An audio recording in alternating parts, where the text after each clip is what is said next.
Zukkolar va landavurlar. Malkolm Gladwell. Sholi yetishtirish jarayoni nafaqat noyob mehnatsevarlikni, balki ulkan sinchkovlikni ham talab qiladi, deb hikoya qiladi tarixchi Kenneth Pomerans.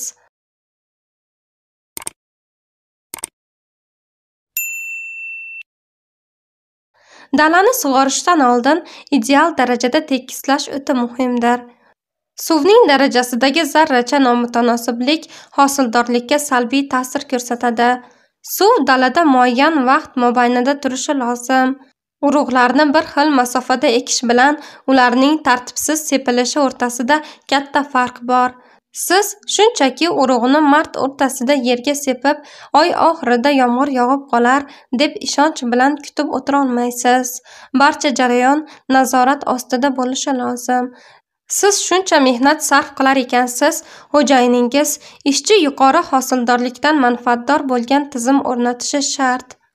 Hosil qancha katta bo'lsa, dehqonning ulushi ham shuncha katta bo'ladi. Xuddi shuning uchun o'rnatilgan to'lov joriy qilinadi. Yer sohibi, deylik, hosilning qanchaligidan qat'iy nazar 20 bushel hosilni oladi. Agar hosil katta bo'lsa, 20 busheldan ortgani hammasi dehqonga tegadi. Natijada u hosilning ko'p chiqishidan manfaatdor. Sholi yetishtirishda qullik ishi yoki yollanma mehnat yaramaydi. Majburiy mehnat holatida suv darajasini ushlab turadigan eshikchalar keragidan bir necha soniya ortiq yopiq qolib ketishi xavfi bor. Unda hosilni kutmasa ham bo'ladi. Xitoy dehqonlari hayotining tasvirlanishi sizga boshqa bir tasvirni eslatmayaptimi? Ularning hayoti endigina Nyu-Yorkka kelgan Luis va Regina Barnegit singari yahudiy immigrantlari hayotiga o'xshaydi. Ular ham qo'llari bir zum tinmasdan bellarini bukkancha ter to'kkanlar. Ammo ularning mehnati mazmunli mehnat edi. Tikuvchilik sanoatidagi mustaqillik, murakkablik va sarf qilingan harakatlar hamda mehnat natijasi o'rtasidagi bevosita bog'liqlik yahudiy immigrantlarga iqtisodiy va kasbiy yuksaklikka intilish hissini ato etdi. Sholi yetishtirish ham shu maqsadlarga xizmat qilardi. Tarixchi David Arkush Xitoy va o'ris maqollarini taqqoslagan. Ular o'rtasidagi farqdan hayratga tushgan. Xudo bermasa, yer ham tug'olmaydi. Bu tipik rus maqoli. U dehqonlar o'z mehnatlari samaradorligiga ishonmagan repressiv feodal tuzumga xos fatalizm va tushkunlikni aks ettiradi. Boshqa tomondan, Xitoy maqollari hayratli tarzda ishonch bildiradiki, tirishqoqlik bilan qilingan mehnat, savodli rejalashtirish va o'z kuchiga ishonish yoki kichik bir guruh bilan o'zaro harakat qilish vaqt o'tishi bilan qut-baraka keltiradi. Mana, botqoqqa to'la sholi dalalarida, darvoqe, bu yerlar zulukka to'la edi. Quyoshning nurlari ostida 3000 soat tinimsiz yeydigan dehqonlarning bir-birlariga aytadigan gaplari. Qon va tersiz qanday ovqat yersiz? Dangasa odam qishda muzlab o'ladi. Dehqon mehnat qiladi, mudom mehnat qiladi. Agar mehnat qilmasa, qishda don qaydan bo'ladi? Osmondan ovqat to'kilishini kutmang. Yuk ko'tara oladigan qo'llaringizga boqing. Hosilni so'rash befoyda. U og'ir mehnat va o'g'itdan hosil bo'ladi. Agar inson mehnat qilsa, tinmasa, yer ham dangasa bo'lishga uyaladi. Nihoyat, eng ifodali hikmat, yil bo'yi tong otmasdan turadigan insonning oilasi qashshoq yashamaydi. Tong otmasdan, yil bo'yi shoshilmasdan Mongo yong'og'ini yig'ayotgan Kan qabilasi uchun va qishki uyquga ketgan fransuz dehqonlari uchun hamda boshqa sholi yetishtirmaydigan istalgan bir madaniyat uchun bunday ish kunini umuman tasavvur qilib bo'lmaydi. Bu osiyoliklar madaniyati borasidagi mubham fikrlar emas. Sizga istalgan kollejda tasdiqlashlari mumkin. Osiyolik talabalar kutubxonadan hammadan keyin ketadilar. Ayrim osiyoliklar ularning madaniyati haqida shu tariqa fikrlasangiz xafa bo'lishadi. Buni tushunsa bo'ladi. Ularga mazkur stereotip biroz mensimaslikday tuyuladi. Biroq bu ayb emas. Axir mehnatga ishonish go'zal axloqdir. Mazkur kitobda tasvirlangan har bir muvaffaqiyat tarixi o'z tengdoshlaridan ko'ra ko'proq va tirishqoqroq mehnat qilganlari tufayli insonning yoki insonlar guruhining yuksalishi to'g'risida hikoya qiladi. Bill Gatesni bolaligida monitordan ajratib bo'lmasdi. Bill Joyni ham. Gamburgda Beatles guruhi jamlanganda bir necha minglab soat mehnat qilgan. Jo Flom to muvaffaqiyatga erishish imkoni kelgunicha yillar bo'yi o'z mahoratini takomillashtirgan, kompaniyalarning qo'shilishini amalga oshirgan. Muvaffaqiyatli insonlar qo'l qovushtirib o'tirmaydilar. Shuning uchun sholi dalalarida shakllangan madaniyat yerda ishlagan barcha insonlarga mashaqqatlar va qashshoqlikning mohiyatini ko'rsata olgan dohiyona madaniyatdir. Bu saboqlar osiyoliklarga ko'plab sohalarda yaxshi xizmat ko'rsatgan. Biroq eng ko'p foydasi tekkan soha matematikadir. Bir necha yil avval Berklidagi Kaliforniya universitetining professori matematik Alan Shonfeld Rene ismli ayol matematik jumboqni qanday yechayotganligini videoga yozib oladi. Ayol 25 yoshlarda edi. Uning sochlari uzun va qora bo'lib, kumush gardishli yumaloq ko'zoynak taqib olgandi. Videoda Rene algebraga o'qitish bo'yicha dasturda ishlayotgani aks etgan. Ekranda ikkita X va Y o'q chiziq aks etgan. Dastur zarur koordinatlarni kiritishni so'raydi. Keyin kiritilgan koordinatlarga muvofiq chiziq o'tkazadi. Shunday qilib, agar siz X o'qiga 5 va Y o'qiga 5 ni kiritsangiz, shunaqa natija olasiz. E'tiboringizni ekranga qarating. O'ylaymanki, xotirangizning chuqur qa'ridan o'rta maktabdagi algebra darslari haqidagi g'ira-shira xotiralar suzib chiqdi. Ishonchingiz komil bo'lsin. Videodagi misolning muhimligini baholash uchun maktab dasturini eslashning hojati yo'q. Rene monologi yozuvini o'qiy turib, nima haqida gapirganiga emas, nima uchun va qanday gapirganiga diqqat qiling. Shonfeld ishlab chiqqan kompyuter dasturi talabalarga burchak koeffitsiyentini hisoblashni o'rgatish imkonini beradi. Burchak koeffitsiyenti, ishonamanki, siz uni eslaysiz. Aniqroq aytsam, siz eslay olmaysiz. Har holda mening o'zim eslay olmadim.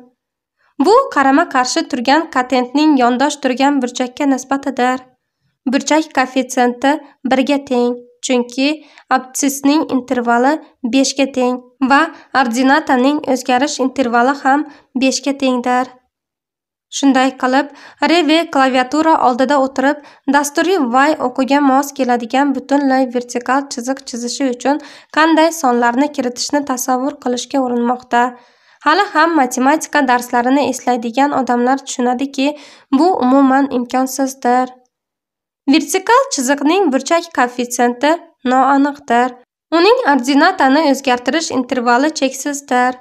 Y o'qidagi har qanday son 0 dan to cheksizlikkachadir. X o'qidagi absitsa o'zgarishi intervali 0 ga teng. 0 ga bo'lingan cheksizlik son hisoblanmaydi. Ammo Rene yechimi yo'q vazifani yechishga urinib yotganini bilmaydi. Shonfeldning aytishicha, qiz farog'atli adashish og'ushidadir. Professor ayniqsa bu yozuvni ko'rsatishni yoqtiradi, chunki u Rene asta-sekin adashishdan chiqa boshlashini namoyish qiladi. Rene tibbiyot hamshirasi. U avval hech qachon matematika bilan qiziqmagan va ishida ham bunga duch kelmagan. Ammo tasodifan bu dasturga duch kelgach, undan o'zini torta olmaydi. Men Y o'qiga parallel chiziq o'tkazmoqchiman, boshlaydi qiz. Shonfeld qizning yoniga o'tiradi. Rene hayajon bilan unga qaraydi. Men 5 yildan buyon bu ish bilan shug'ullanmaganman. U turlicha sonlarni kiritib, tajriba qilib ko'ra boshlaydi.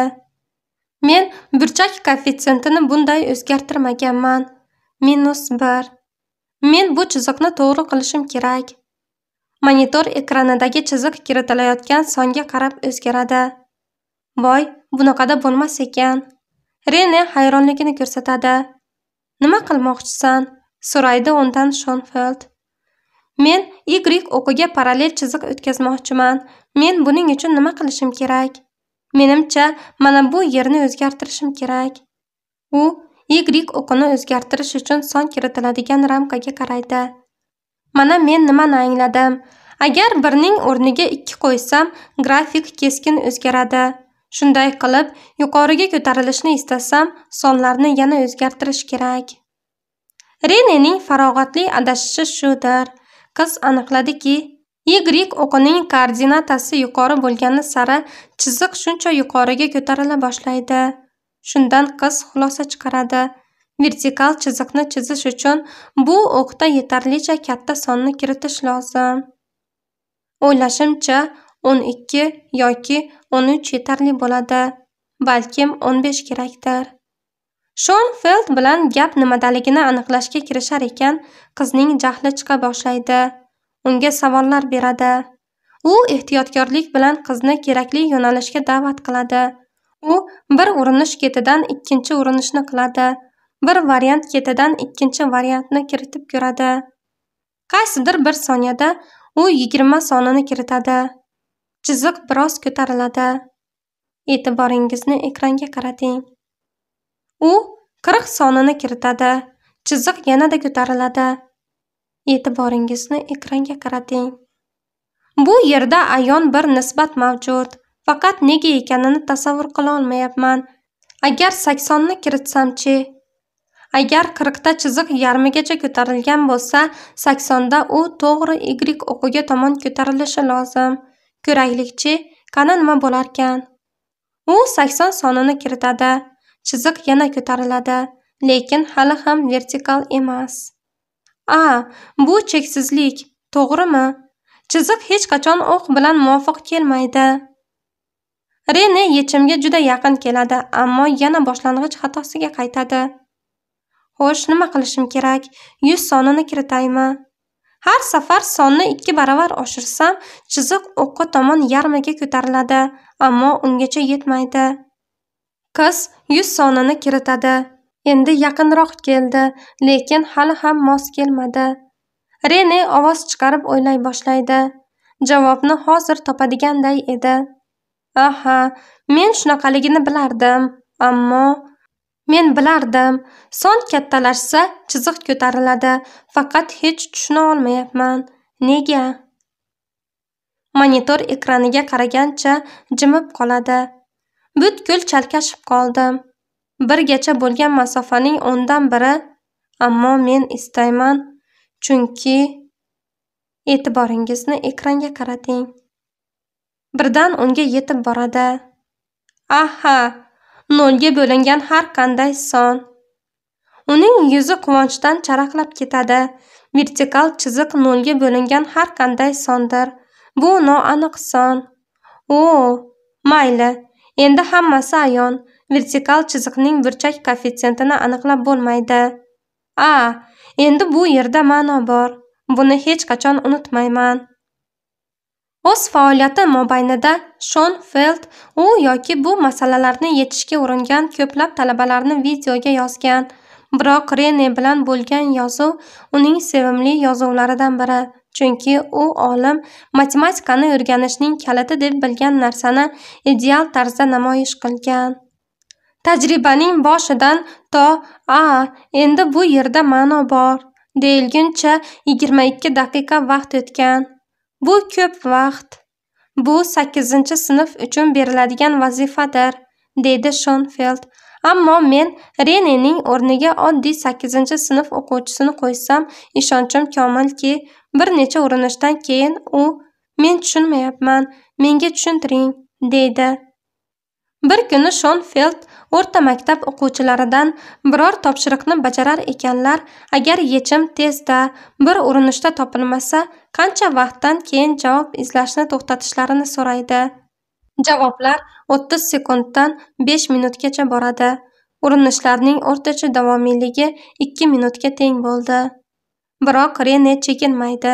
U turli variantlarni qo'llab, tajribani davom ettiraveradi. Ovozini chiqarib fikr yuritadi. Ishni yarim yo'lda tashlab qo'ymaydi. Taslim bo'lmaydi. Qandaydir ong osti qatlamida u o'zining vertikal chiziq chizish nazariyasida nimadir notekislik borligini sezadi. Hamda o'zining haqligiga ishonch hosil qilmaguncha urinaveradi.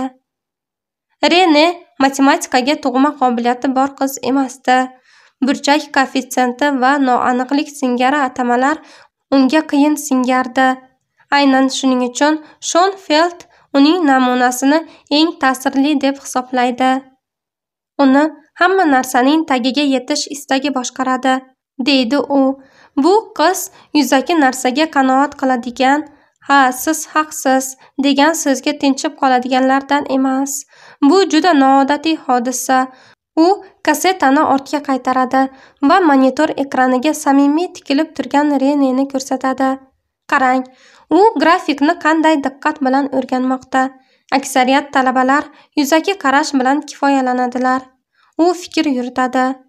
Bu mening tasavvurimga mos kelmayapti. Men buni tushunmayman. Bu muhim narsa. Men bilishni istayman. Va nihoyat u tushuntirishgacha yetadi va gapiradi. "Ha, endi hammasi ayon", deydi.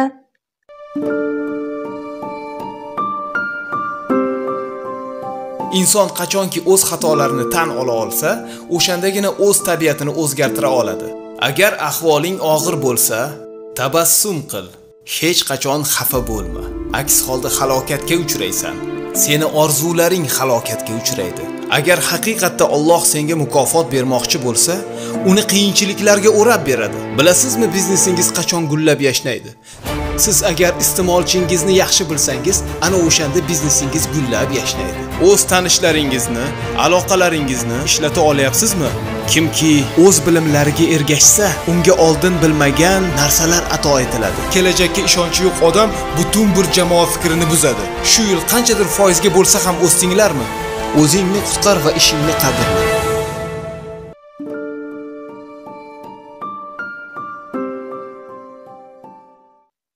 Berklida Schoenfeld masalalarni yechish bo'yicha kursni olib boradi. Bu kurs mobaynida u o'zining ta'kidlashicha talabalarni maktabda o'zlashtirilgan matematika odatlarini yo'qotish uchun harakat qiladi. Men javobi o'zimga ham ma'lum bo'lmagan masalani tanlayman, tushuntiradi u, va talabalarni ogohlantiraman. 2 haftadan so'ng menga yechimni ko'rsatishlaring kerak. Sizning odatlaringiz menga yaxshi tanish. Birinchi hafta sizlar tarallabedod qilib yurasizlar va ikkinchi hafta ishga kirishasizlar. Shuning uchun sizlarni ogohlantiraman. Bir hafta davomida bu masalani yechib bo'lmaydi. Havola etilgan muddatning o'rtasidan boshlab siz yechimni topishga ulgurmaysiz. Mening huzurimga kelasiz va buning yechimi yo'q deb aytasiz. Darhol ish boshlashni taklif etaman. 2 haftaning boshida sezilarli darajada oldinga siljiganingizni ko'rasiz.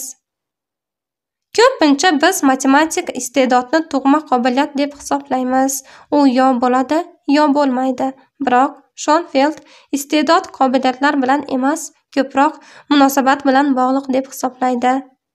Matematikani qayta-qayta urinishdan qo'rqmaydigan odam o'zlashtiradi. Schoenfeld o'z talabalarini aynan shunga o'rgatishga harakat qiladi.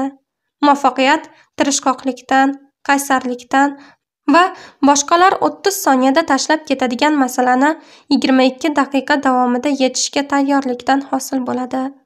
Sinfga faqat renelardan iborat yaxlit guruhni jamlang. Ularga matematikani mustaqil o'rganish uchun vaqt va imkon bering. Natijalar sizni hayratga soladi. Endi Renega xos bo'lgan tirishqoqlik istisno emas. Cumberland platosidagi nomus madaniyati kabi chuqur ildiz otgan madaniy xulq-atvor bo'lgan mamlakatni tasavvur qiling. Bu mamlakatning aholisi matematikaga qobiliyatli bo'lishi aniqdir. Ta'lim xodimlarining xalqaro guruhi har 4 yilda bir marta matematika va tabiiy fanlar bo'yicha har tomonlama testlarni o'tkazadi. Mazkur testlarda butun dunyodan kelgan boshlang'ich va o'rta maktablarning o'quvchilari ishtirok etadilar. Bu testlar TIMSS, xalqaro matematika va tabiiy ilmiy ta'limdagi tendensiyalar deb ataladi. Ularning maqsadi turli mamlakatlarning akademik yutuqlarini qiyoslashdir. TIMSS testlarini topshirishda o'quvchilarga turli tuman savollarni jamlagan so'rovnomani to'ldirish taklif etiladi. Bu savollar orqali ularning matematikaga munosabatlari, ularning ota-onalari ta'lim darajasi, do'stlari va hokazolar aniqlanadi. 120 banddan iborat bu anketa so'rovnoma shu qadar zerikarli va batafsilki, ko'pincha uning 10-20 ta savollari javobsiz qoladi.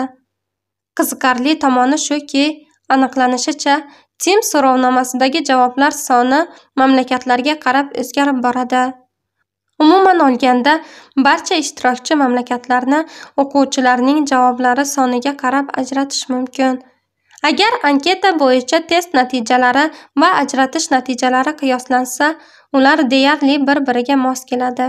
Boshqacha aytganda, uzoq vaqt diqqatini jamlab o'tira oladigan va tuganmas so'rovnomaning savollariga sabr bilan javob bera oladigan talabalar matematik masalalarni ham boshqalardan ko'ra yaxshiroq yechadilar.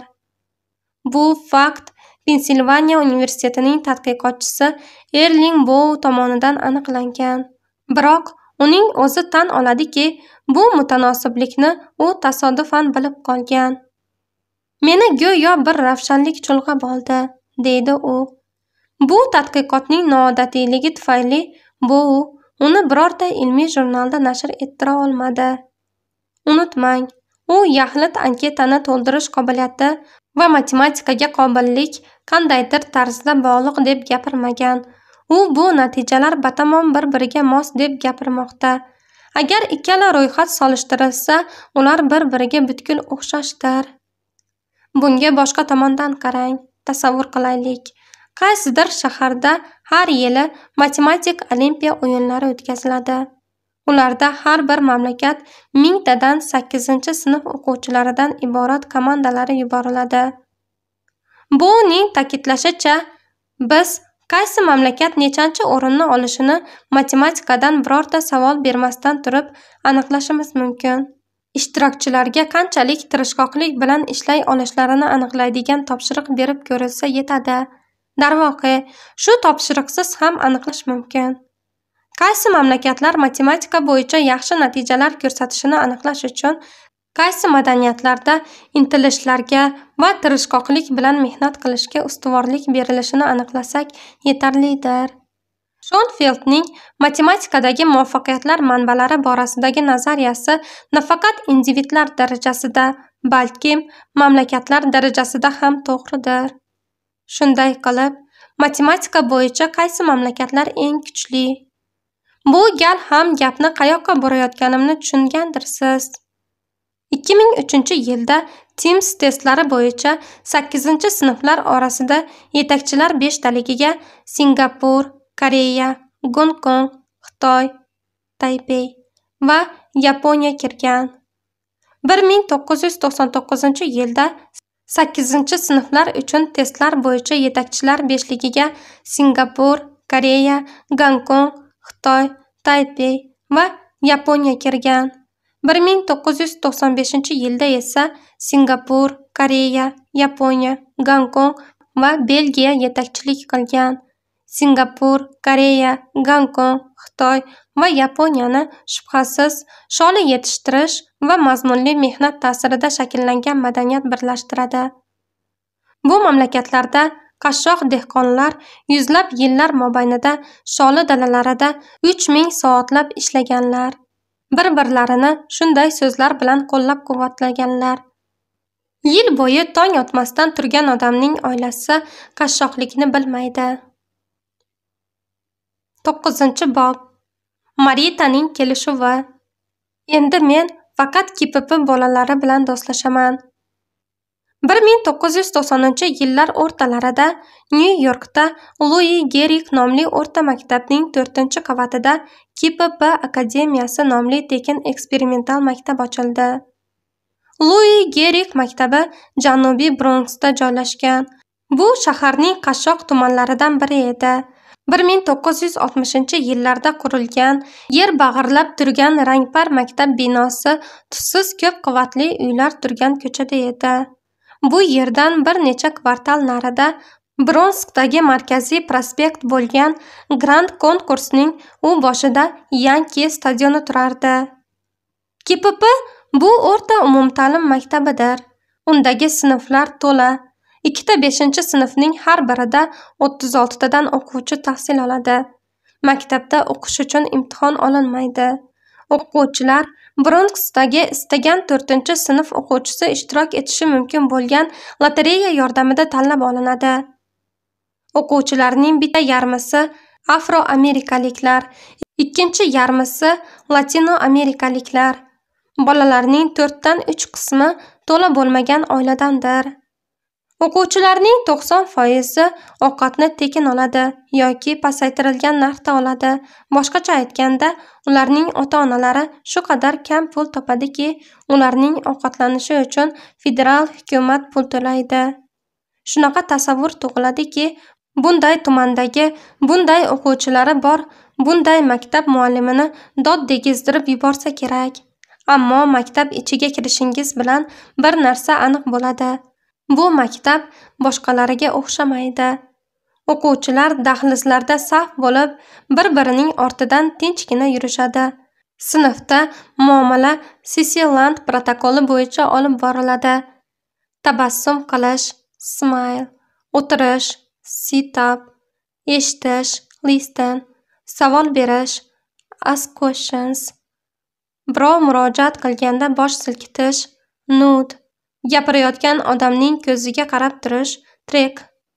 Devorlarga akademiyaning sobiq o'quvchilari o'qiydigan kollejlarning bayroqlari ilingan. Bu yerga kirishni istovchilar 5-sinfga ajratiladigan joylar sonidan hamisha ko'p.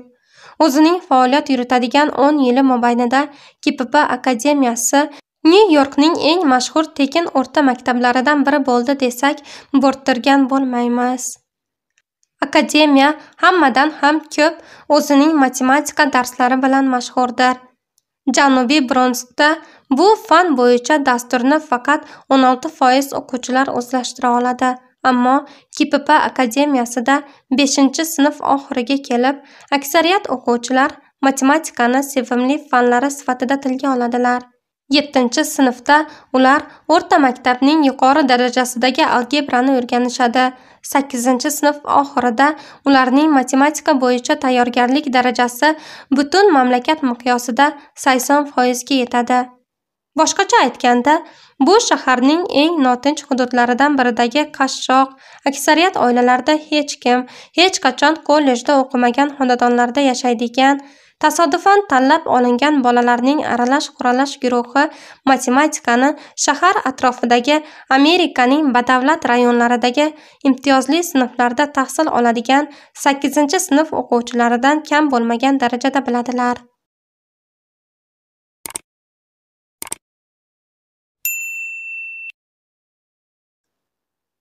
Bizning bolalarimiz yaxshi o'qiydilar, deydi hamkasbi Michael Feinberg bilan 1994-yilda akademiyaga asos solgan David Levin.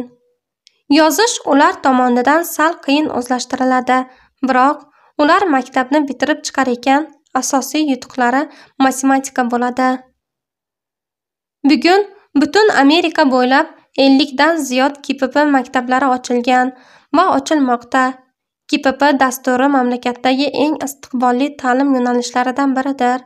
Biroq uning muvaffaqiyati faqat o'quv dasturi, muallimlari, zaxiralari yoki tashkiliy yangiliklari bilan emas, madaniy merosga jiddiy munosabati bilan ham belgilanadi. 19-asrning boshidayoq islohotchilar guruhi AQShda davlat ta'limining yangi tizimini barpo etishni niyat qildilar. O'sha paytda tekin o'rta ta'lim butun mamlakat bo'ylab tartibsiz sochilgan, bor yo'g'i bitta sinfi bo'lgan qishloq maktablari va odam to'lib toshgan shahar o'quv muassasalari tomonidan ta'minlanardi.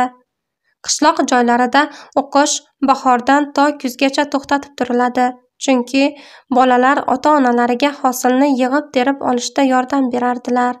Shaharlarda aksariyat maktablarda o'quv rejasi ota-onalarning parokanda ish jadvallariga moslab tuzilar edi. Islohotchilar hamma bolalar maktabda o'qishini va ta'lim har tomonlama bo'lishini belgilab berishgan. Boshqacha aytganda, bolalar o'qishni, yozishni bilishlari hamda asosiy arifmetik amallarni bajara olishlari va jamiyatga foyda keltirishlari lozim edi. Tarixchi Kenneth Gold ta'kidlaganiday, ilk islohotchi pedagoglar bolalarni haddan ziyod ko'p mashg'ulotlarga ko'mib tashlashning xavfidan jiddiy xavotirda edilar. 1871-yilda AQShning ta'lim bo'yicha vakili Edward Jarvis ta'lim va aqldan ozish o'rtasidagi o'zaro bog'liqlik mavzusida hisobot e'lon qildi. 1741-yilda aqldan ozish vaziyatini o'rganib, Jarvis 205 vaziyatda jinnilikning sababchisi darslarning haddan ziyod ko'pligi degan xulosaga keldi. Ta'lim juda ko'plab ruhiy kasalliklar holatlarining asosini yuzaga keltiradi, deb yozadi Jarvis. Massachusets shtatidagi davlat ta'limining otasi bo'lgan Garatsi Mann haddan oshgan aqliy zo'riqish o'quvchilarning xulq-atvori va odatlariga halokatli ta'sir qiladi. Bundan tashqari, miyaning haddan ziyod kuchlanishi umuman sog'liqqa salbiy ta'sir ko'rsatadi, deb hisoblardi. O'sha davrning ixtisoslashgan jurnallarida vaqti bilan o'quvchilarga haddan ziyod ko'p uy vazifasi berilayotgani, ularning tabiiy qobiliyatlari o'tmaslashishiga olib kelayotganidan xavotir bildiradi. Tinimsiz o'tkazilgan bosim intellektga ta'sir qiladi va uni sekinlashtiradi, deb sharhlaydi bir jurnal. Gold yozganiday, islohotchilar o'qishga ajratilgan soatlarni qisqartirishga harakat qildilar, chunki tanaffusning uzayishi aqlga zarar yetkazishining oldini oladi. Natijada shanba kungi darslar bekor qilindi, o'quv kuni qisqartirildi va ta'tillar uzaytirildi. Bu islohotlarning barchasi 19-asrda yuz berdi. O'qituvchilar ogohlantirildiki, dars paytida o'quvchilar uzoq vaqt jismoniy harakatsizlikdan va aqliy zo'riqishdan azoblanmasligi kerak. Dam olish paytida ham kognitiv va tahliliy qobiliyatlarni rivojlantirish imkoniyatlari berildi. Massachusetts Teachers jurnalidagi maqolalardan birida shunaqa g'oya oldinga suriladi. Faqat o'qish jarayoni bilan bog'liq zo'riqishdan xalos bo'lib, bolalar ozod tarzda fikrlab, o'z xulosalarini chiqara oladilar. Albatta, ish va dam olishni mutanosiblashtirish g'oyasi 19-asrga kelib tug'ilgan emas. Osiyoning sholi dalalarida yuzaga kelgan ko'p asrlik urf-odatlari ildizidan kuch olgan mehnat haqidagi tasavvurlari kabi, G'arbning tasavvurlari ham qishloq xo'jaligi an'analari asosida shakllangan. Shutsian daryosi vodiysida dehqonlar bir yilda 2 marta va hatto 3 marta hosil yetishtirardilar. Zamin ozroq dam olardi. Sholi yetishtirish bir xarakterli xususiyati bilan ajralib turadi. Irrigatsiya uchun beriladigan suv bilan ta'minlanadigan foydali moddalar tufayli zamin qancha ko'p ishlov berilsa, shuncha ko'p hosil berardi. G'arbning qishloq xo'jaligida boshqa tamoyillar amal qiladi. Agar yerga bir necha yilda bir dam berilmasa, u zo'riqadi, charchab qoladi. Qishda dalalar bo'sh turadi. Bahorgi ekish, kuzgi hosil yig'ishning tig'iz kunlari yozgi va qishki dam olish bilan almashib turadi. Islohotchilar yosh aqllarni yetishtirishda ham shu tamoyilni qo'lladilar. Biz yangi g'oyalarni analogiya bo'yicha shakllantiramiz. Ma'lum narsadan noma'lum narsa tomon harakatlanamiz. Islohotchilar qishloq xo'jaligi ishlari mavsumiyligini yaxshi bilganlar. Bundan ular shunday xulosa chiqarganlar. Bilimlarni parvarishlash lozim, biroq aqlni zo'riqtirish shart emas. Aks holda u parokanda bo'ladi. Aql bitib qolmasligi uchun nima qilish kerak? Uzoq yozgi ta'tillar. Mana, zamonaviy o'qitish tizimiga chuqur ta'sir o'tkazgan Amerikacha an'analarning o'ziga xosligi shudir.